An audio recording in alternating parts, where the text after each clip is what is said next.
I took the job because I needed money fast. It was night security at a self-storage facility on the edge of town, the kind with long rows of metal doors, tall fences, and security cameras that made the place feel safe, even though it was surrounded by nothing but weeds and empty lots. My shift ran from 10 p.m. to 6 a.m. They told me the job was easy. Sit in the office, watch the monitors, do a patrol every hour, and call the police if you see someone cutting locks. The manager who trained me was a tired-looking guy named Lewis. He walked me through the office, showed me the camera system, and gave me a radio that barely worked. Before he left, he looked at me like he was debating whether to say something. Then he did. "If you hear someone calling your name at night," he said, "don't answer. And don't go looking." I laughed a little, thinking he was messing with me. He didn't smile.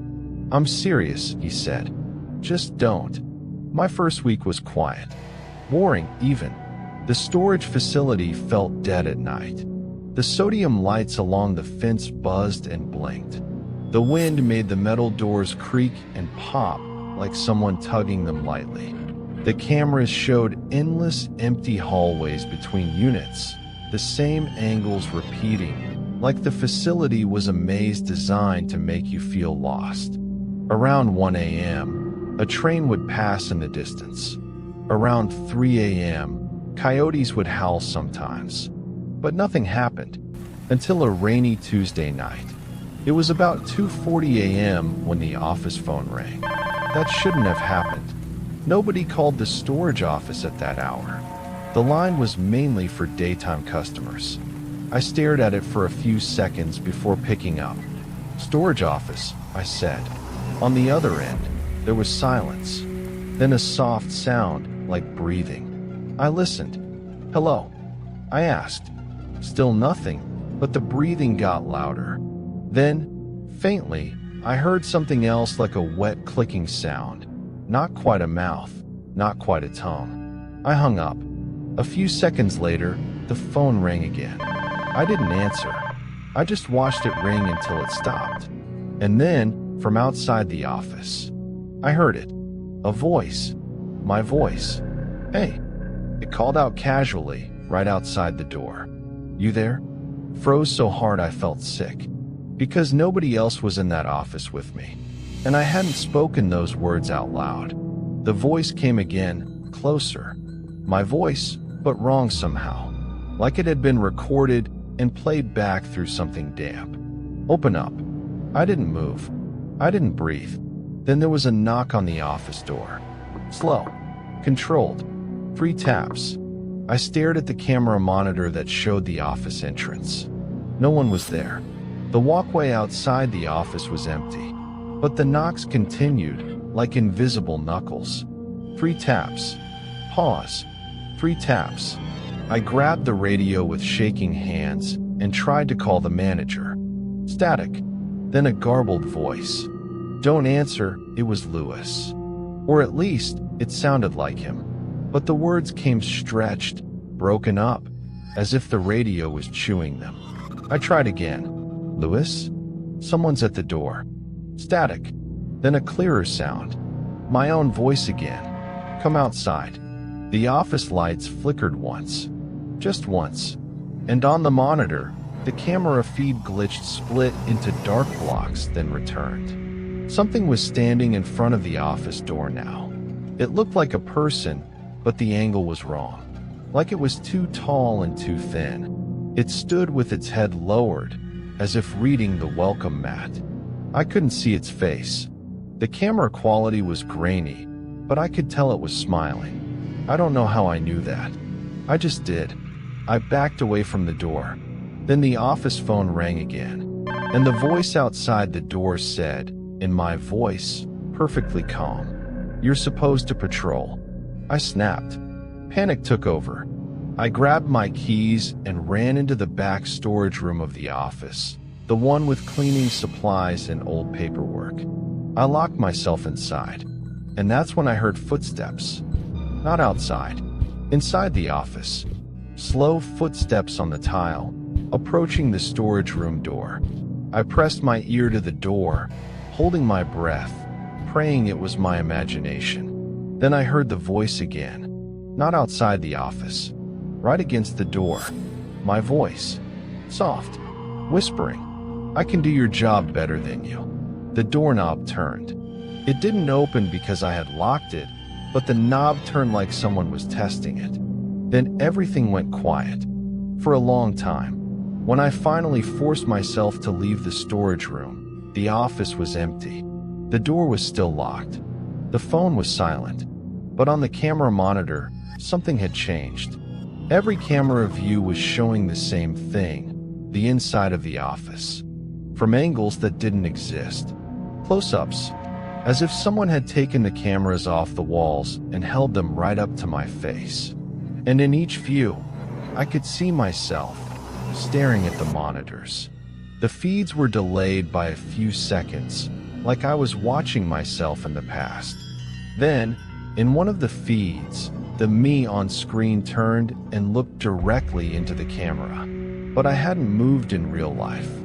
The me on the monitor smiled and spoke without sound. Then the office phone rang. "You're on." I didn't even clock out. I got in my car and peeled out of there. The next day, Lewis called me, angry at first until I told him exactly what happened. He went quiet. Then he said, "You answered the phone, didn't you?" I didn't respond. He sighed. "It learns your voice when you answer." I asked him what it was. He didn't answer that. He just said, "Don't come back." I thought that was the end of it. It wasn't. 2 weeks later, I got a voicemail from an unknown number. It was my voice, whispering, "I can do your job better than you." And behind the whisper, I could hear the sound of metal doors being tapped. 3 taps. Pause. 3 taps.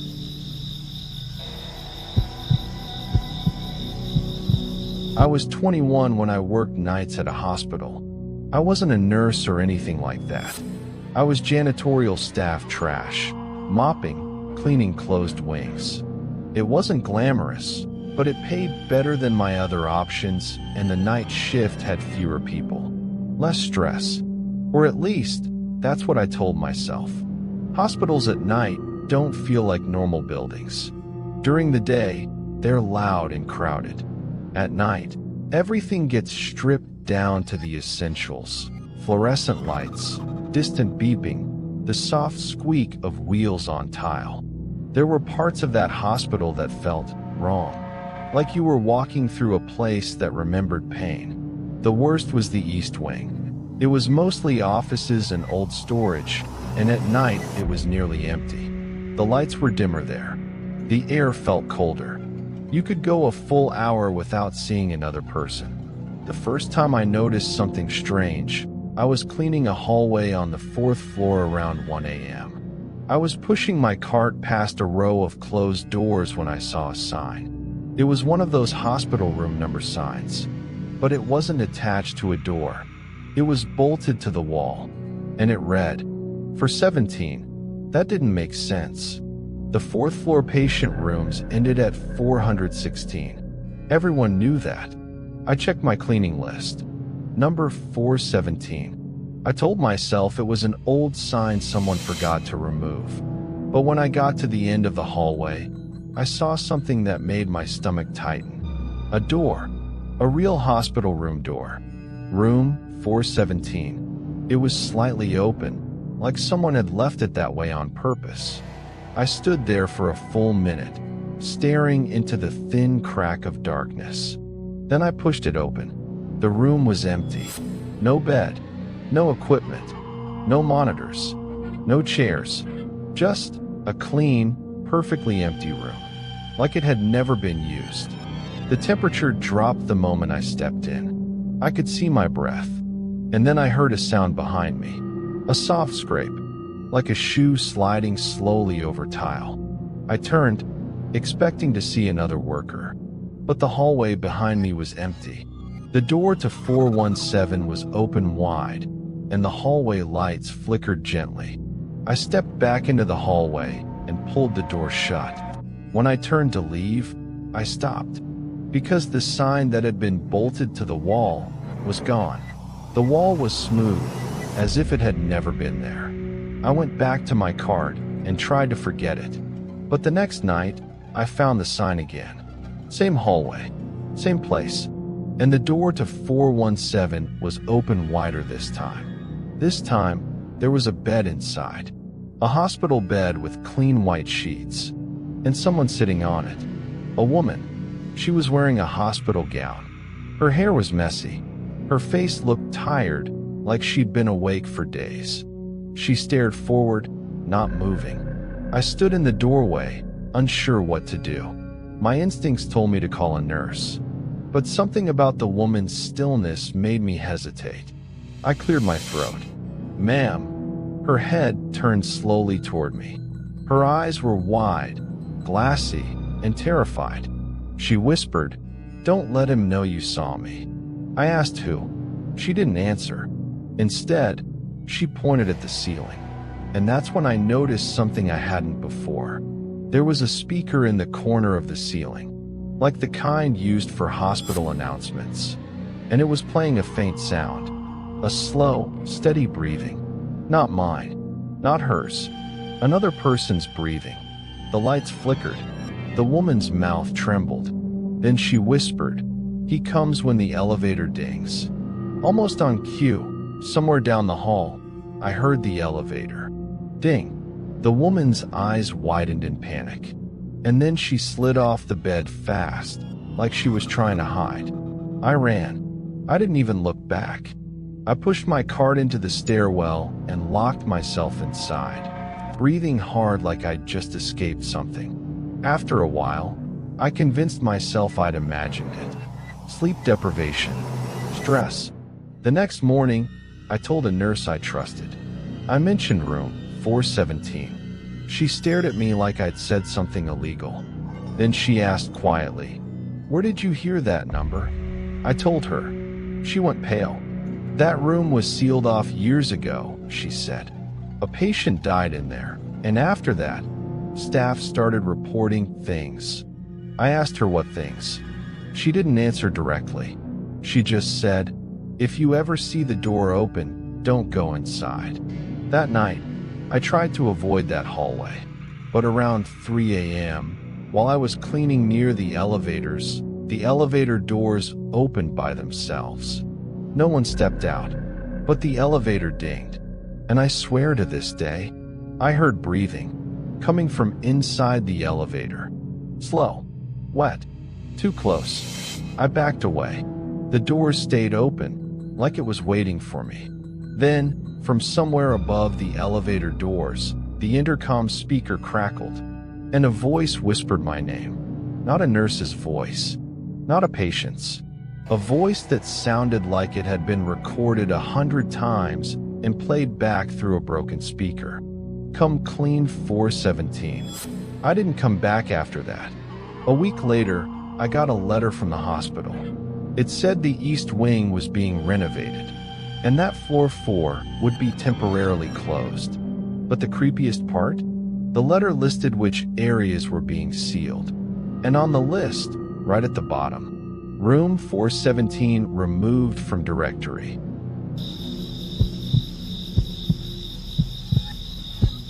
I worked the overnight shift at a gas station right off the highway when I was 19. It was the kind of place you stop at when you're exhausted and desperate.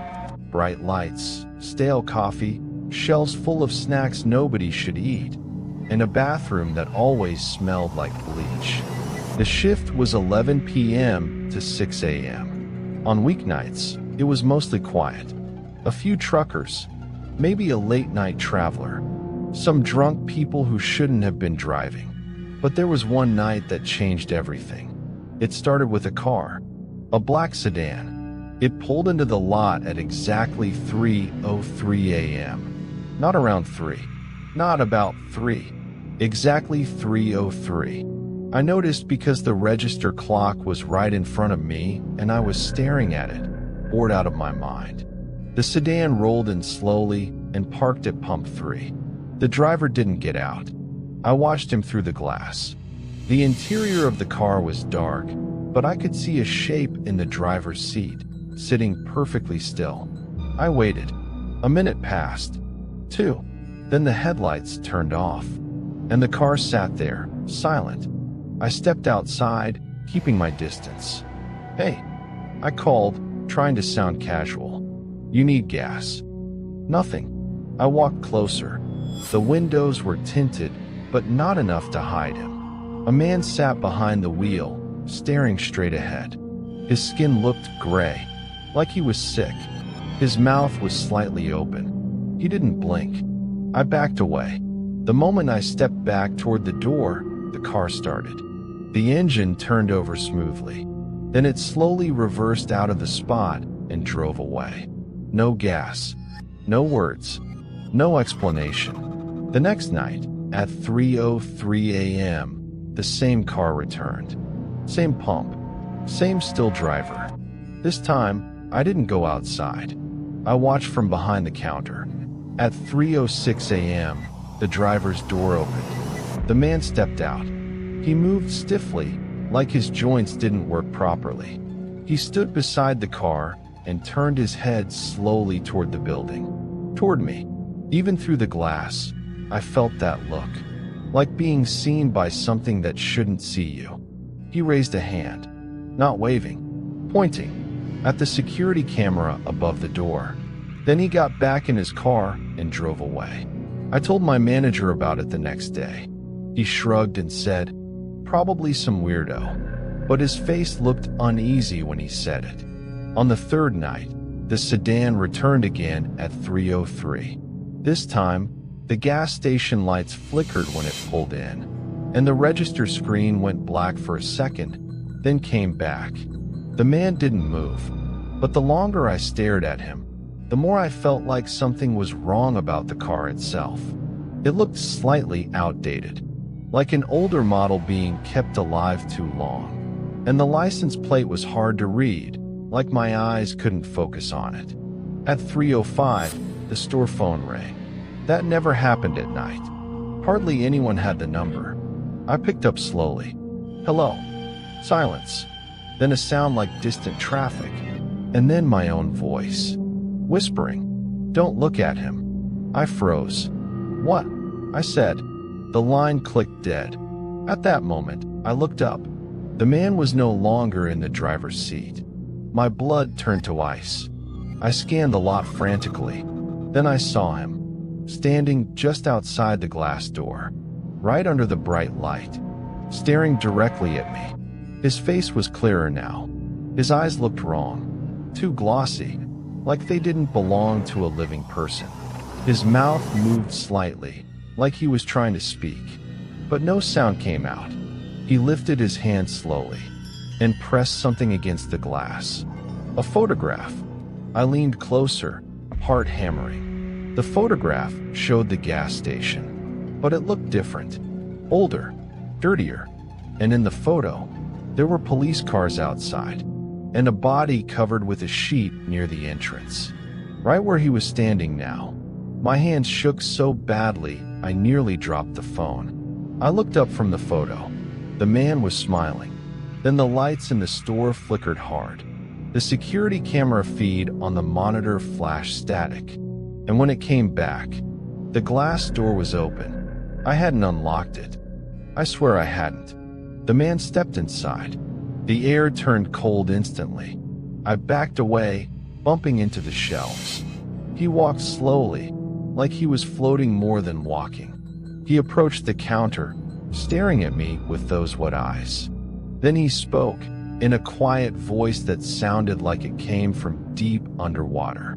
"You're standing where I died." I couldn't move. He leaned closer and whispered, "Check the camera from last year. Same time." Then he turned and walked out. The door closed behind him by itself. I ran to the back room and locked myself inside until morning. When my manager arrived, I told him everything. He stared at me, pale and silent, then opened his laptop. He pulled up an old news article. A clerk had been killed during a robbery at that gas station. The time of death was listed as 3:03 a.m. and the surveillance still attached to the article showed the clerk behind the counter. The clerk looked young and terrified, and the most horrifying part, the clerk looked exactly like me.